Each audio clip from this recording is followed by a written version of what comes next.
Hi everyone, this is John, Brian, and Ray. We're here with our first video quarterly review we've ever done.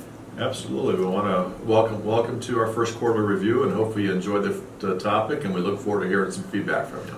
Yep, we hope that you enjoy. We had a lot of clients that aren't able to sometimes make it in. We hope you're out enjoying your life, as we always say, living your go-go years while you can. So hopefully this video will help just give you a quick update while you're out and having fun.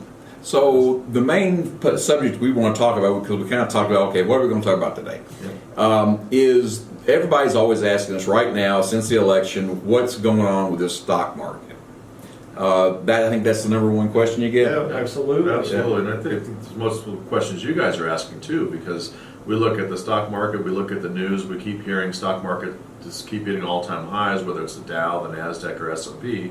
Most people don't realize the underneath the hood of that, that's a few companies that are actually pulling these indexes up to an all-time high. People don't realize as of the end of October, 9 out of 30 of the Dow Jones 30 stocks that are in that index are actually negative for the year. And in the S&P 500, 142 are actually negative out of the 500. So it's not every company participating. Those that are negative are actually dropping quite a bit there. So you have to be careful about looking under the hood and not just looking at just headlines. Right, and a lot of the big name companies in the Dow 30, they're up a little if they're not negative, 2, 3, 4, 5%. They're not up 17, 20%. Absolutely. So like Brian said, there's a few companies pulling it up. We think that generally what's going on since the election is, like we've talked to probably some of you all about, is it's about this potential drop in the corporate top-end tax rate. Right now it's 35%. Yep. Donald Trump, when he got elected, part of his platform was, whether you like him or hate him, I get it, but part of his platform was drop it to 15.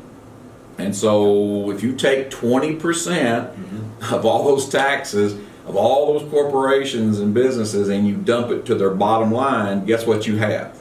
You have actually a higher earnings per share, which drives stock prices higher. So we believe a lot of this run-up since the election is baked into this lower tax rate.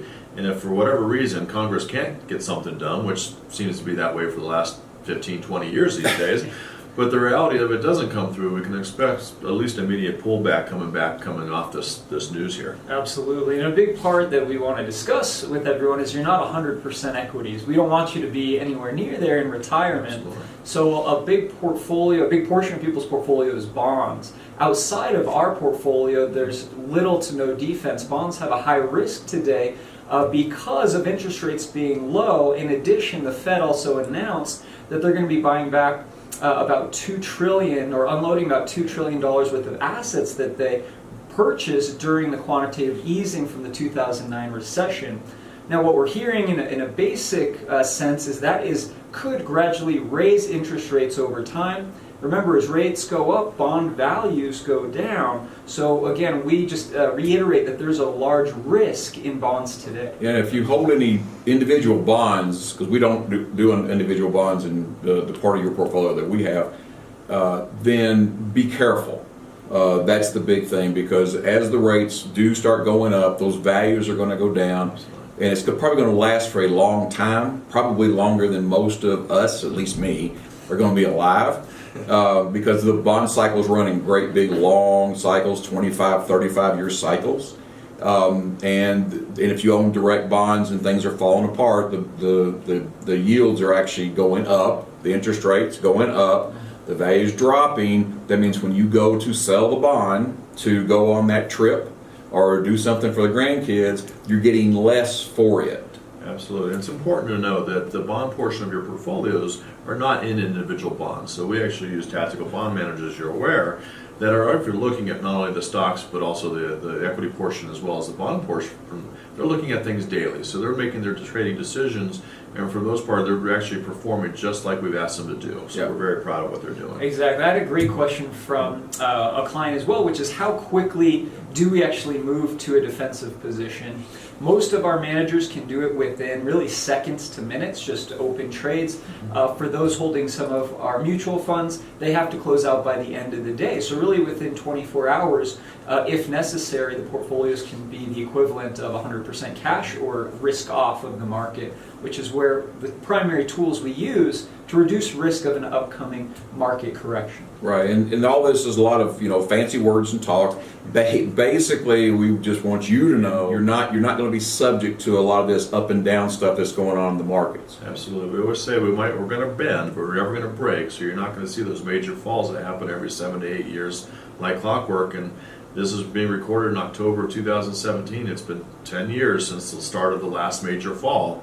So our managers are well aware of the history of that. So knowing that that does happen more often than not, we just want you to be aware that your portfolio will be okay. And there's one more big thing, is, and a lot of people aren't talking about it, is, as you may know, the Federal Reserve has about $4.5 trillion, that's with a T, dollars on their balance sheet. That's from all those $80 billion of U.S. bonds they bought over a 2.5, 3 year period. That was the quantitative easing 1 and 2 and twist and all that. 3. Yeah, and they're supposed to start unwinding that this month. Now it is October 30th. They still haven't done it. Maybe we got one more day. They're going to do it slow. They said 10 billion. That's with a B. A month until January. Then they're going to kick another 10 billion to 20 billion by January. Over the next year, they're going to get it up to $50 billion a month. And what that could do, always remember this, that the bond market is 3.5 to 4 times the size of our stock markets. And when they start doing that, it's probably going to put a lot of pressure on interest rates to rise, which could crater the bond market. And if it craters the bond market, the equity markets, I don't really care what the tax rate has done. I don't care how good the companies are doing.